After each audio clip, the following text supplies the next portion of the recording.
Hi everyone, welcome to A Course in Miracles teaching. My name's Deborah. Welcome to the channel Anchored in Faith. We are on lesson 9, I see nothing as it is now. This idea obviously follows from the two preceding ones, but while you may be able to accept it intellectually, it is unlikely that it will mean anything to you as yet.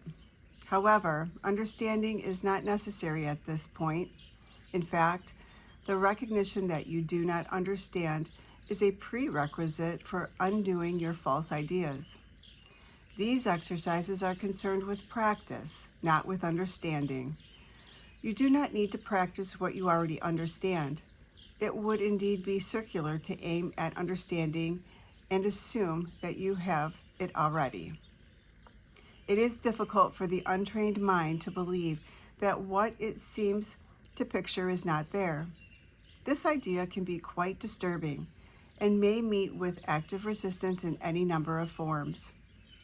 Yet, that does not preclude applying it, no more than that is required for these or any other exercises.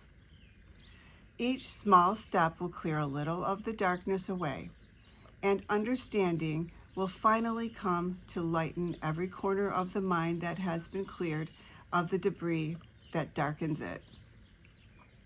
These exercises, for which 3 or 4 practice periods are sufficient, involve looking about you and applying the idea for the day to whatever you see, remembering the need for its indiscriminate application and the essential rule of excluding nothing. For example, I do not see this typewriter as it is now. I do not see this telephone as it is now. I do not see this arm as it is now. Begin with things that are nearest you and then extend the range outward.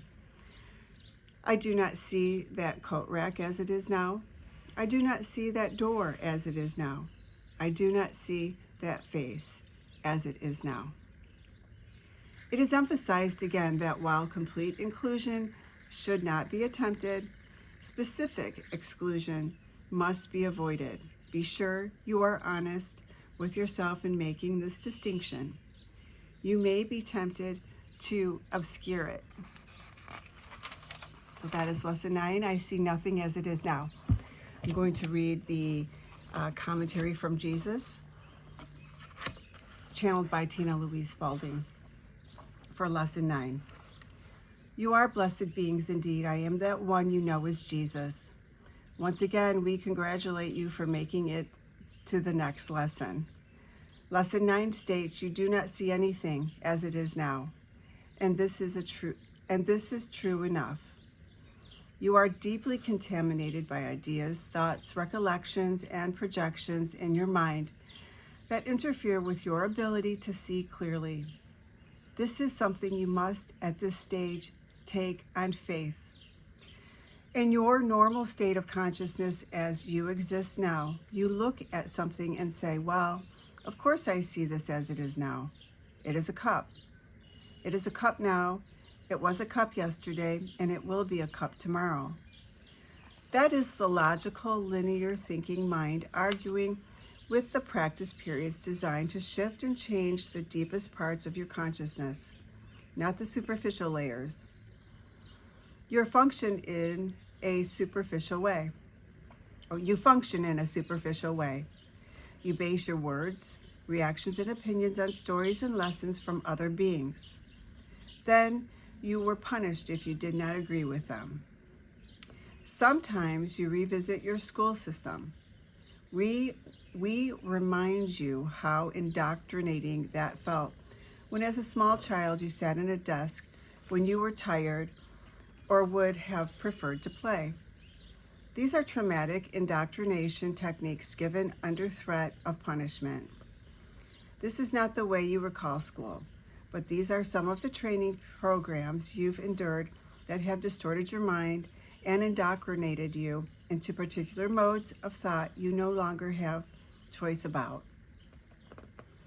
We are loosening the locks and scraping away the rust to allow your freedom. To do that, we must begin to push your mind in unfamiliar directions. This is why your ordinary consciousness might feel confused or resistant as we ask you to take journeys down tracks and pathways forbidden to you. We want you to question things and look at them in a different way. This is not how you are trained in your society, so these lessons seem ridiculous. Your training programs of linearity and time-based, focused thinking and materialism all have been ingrained into you for a particular reason, to keep you out of your miracle-mindedness. That is where we are leading you. So listen to that voice. Just be aware of it and say, oh, there's a trained mind arguing with this lesson. I don't have to understand the lesson and I don't have to agree with it. I just have to practice it. I am curious enough about the inner workings of my consciousness that I am willing to keep practicing these lessons with Jesus. I am that one you know as Jesus, and my work has never changed over all these eons. It is about relieving suffering. It is about giving freedom to the heart and mind of all the humans on this planet. That is what I started teaching so many years ago, and I still continue to teach this. It comes from a deep love for humanity. You do not need to suffer. You suffer too much in this world now, and these lessons show you a way out of the suffering. Join us tomorrow for Lesson 10. We will see you then. Thank you for being here. Please like, share, and subscribe, and I will see you tomorrow. Have a beautiful day.